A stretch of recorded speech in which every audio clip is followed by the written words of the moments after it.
When tempted, no one should say, God is tempting me. For God cannot be tempted by evil, nor does he tempt anyone. But each person is tempted when they are dragged away by their own evil desire and enticed. Then, after desire has conceived, it gives birth to sin. And sin, when it is full grown, gives birth to death. Don't be deceived, my dear brothers and sisters. Every good and perfect gift is from above, coming down from the Father of the heavenly lights, who does not change like shifting shadows. He chose to give us birth through the word of truth, that we might be a kind of first fruits of all he created. Please pray with me. Dear God, open our hearts to your presence and help us stand in times of trial and temptation. Amen. Well, it is springtime, and the West Michigan Whitecaps have opened their season with 4 games against South Bend. You can even catch a game today at 2 p.m. at Fifth Third Ballpark. Yeah. And while the Whitecaps are the minor league team and a source of talent for the Detroit Tigers, today our story begins with a man recruited by another baseball franchise, the New York Mets. You see, in 1980, a young man named Darryl Strawberry graduated from high school. He was on top of the world, or at least the top pick in the National High School baseball draft. From his Crenshaw, California high school, the young heavy hitter signed with the New York Mets franchise as an outfielder. With a 6-foot, 6-inch tall frame and a distinctive swing with a leg kick and long-reaching arms and loping legs, the thin young man with the easy smile rose quickly through the Mets minor league system. His major league debut for the Mets occurred when he was just 21 years old. And in 1983, he earned 26 home runs, 7 triples, and he batted in 74 runs, earning a .257 average. Darryl was named the National League Rookie of the Year, and his future was dazzling bright with promise. But while on the field, his performance was absolutely amazing, inside, the 21-year-old was just still a kid who never ever felt like he was good enough. His older teammates took note of his promise, and they quickly brought Darryl into their inside circle. After a super performance on the field one day in 1984, the team was together on the plane when they told Darryl that they had a gift waiting for him in the plane bathroom. The gift was a line of cocaine. Wanting to fit in, he snorted it up. Thus began Darryl's life of addiction to drugs and alcohol. 1984 to 1990 were 6 golden years for Mets baseball. They finished first or second in their division every year. Darryl was careful to never play while he was drunk or high, but non-game days were another matter entirely. Due to his habits, Darryl often overslept, was late, or completely missed the team practices. He argued and threatened his team managers. In 1990, he left New York as a free agent, and he signed with the LA Dodgers. While he kept things together for his first year with the Dodgers, by 1992, his habits were in charge. The Dodgers noticed and sidelined him for the next 2 years. By 1995, he was divorced and in court for not paying child support.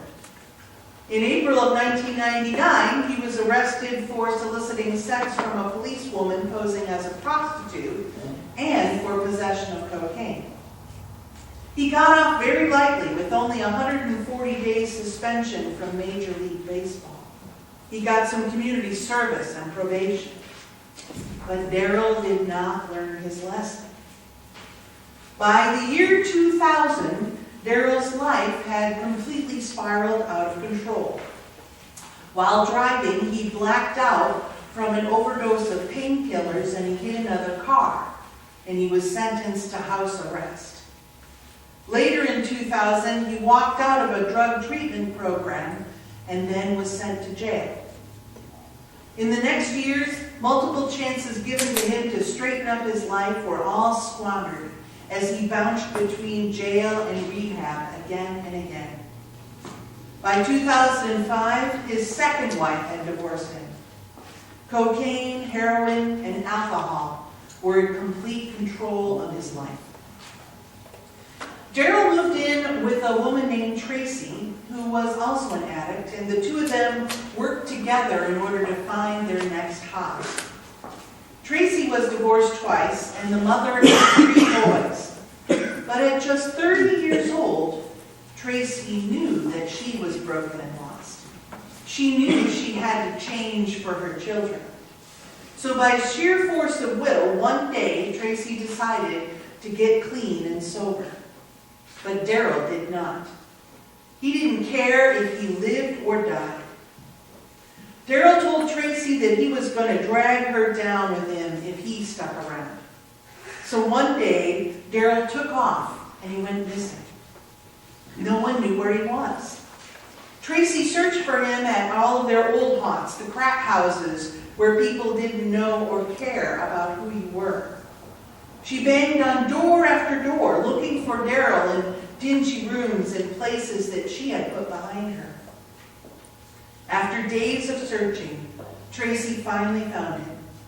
Daryl Strawberry, the man with the sweetest swing in baseball, the 6-foot, 6-inch powerhouse of a man who had once signed a $22 million free agent contract with the LA Dodgers, was passed out, barely breathing, lying hidden behind a dumpster at the back of a 7-Eleven store. Tracy got him medical care and then took him home, trying to keep Daryl away from temptation of drugs that kept taking over control. But it was getting harder for her not to go back to that way of life herself. In her own words, she explains it like this: I was clean and sober for a year and did not know Jesus. I was tormented by my emotions, thoughts, desires, and consequences. I was on my way back into that horrible life until a Christian woman invited me to a prayer meeting and introduced me to Jesus Christ. From that day forward, I started to grow and heal, and in time, my life changed completely. It did not happen overnight, and the process of change was not easy. My entire life has been transformed by surrendering my life to Christ and living my life according to the Word of God. Soon after Tracy turned her life over to Jesus, she was convicted by the fact that she and Daryl were living together even though they were not married. Both of them had been married twice before, and they had failed at that partnership every time. Tracy wasn't convinced that she would succeed at it if she got married a third time. But turning over her life to Christ was something that she was completely committed to. So one day, she told Daryl that even though she loved him very deeply, that they would no longer be sleeping together until they got married. Daryl was in shock. He had never been passed over by a woman in favor of Jesus before. In anger, he packed his suitcase and he moved out. Still fighting with his addictions and with not many choices of where to go, Daryl moved into his sister. His sister took him to church.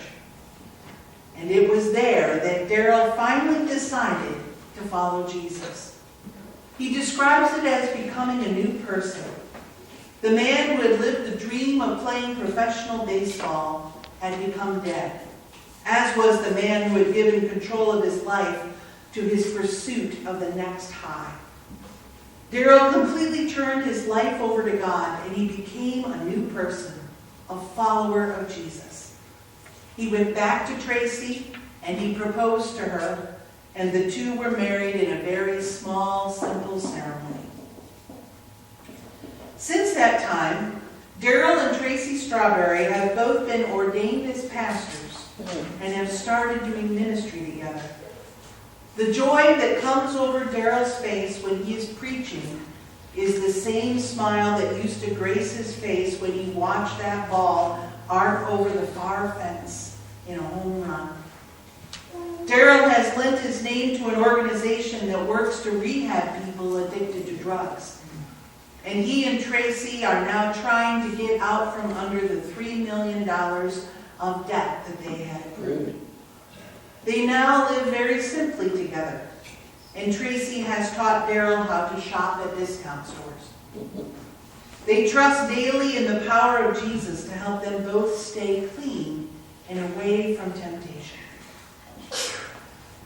This power of Jesus to overcome temptation is found in the Lord's Prayer. We say it as, "Lead us not into temptation, but deliver us from the evil one." However, this phrase is often very confusing to people. They wonder if God leads people into temptation, and what sort of God would do something like that. Our passage from James today assures us that this is not the case at all.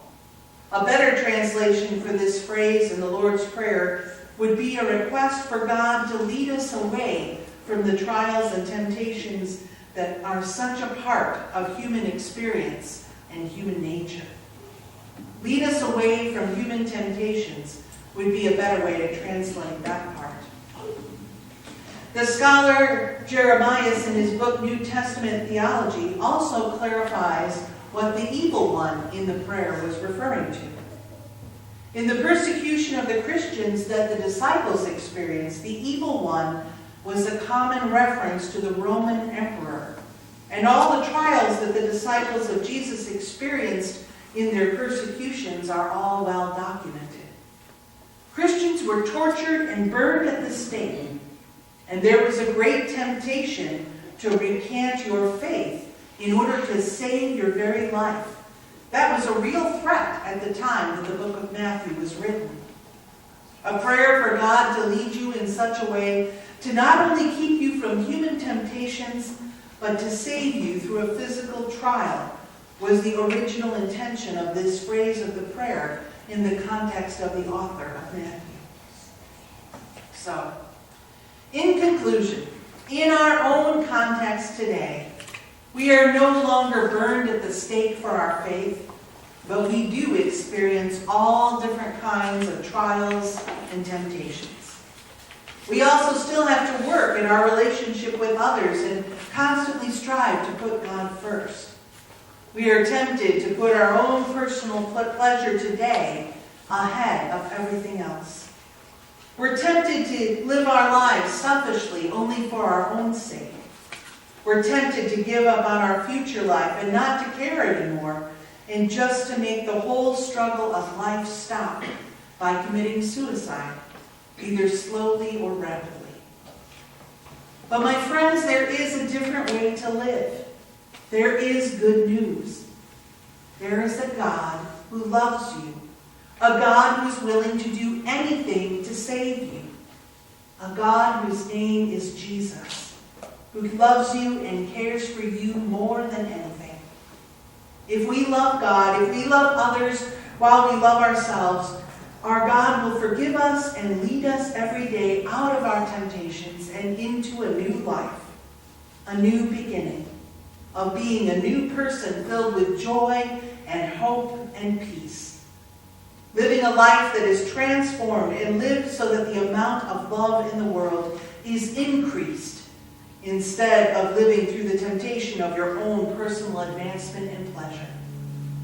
My friends, will you allow yourselves to be led by Jesus away from a life of temptation and into a life of love, hope, joy, and peace? My friends, I pray we all will. Amen.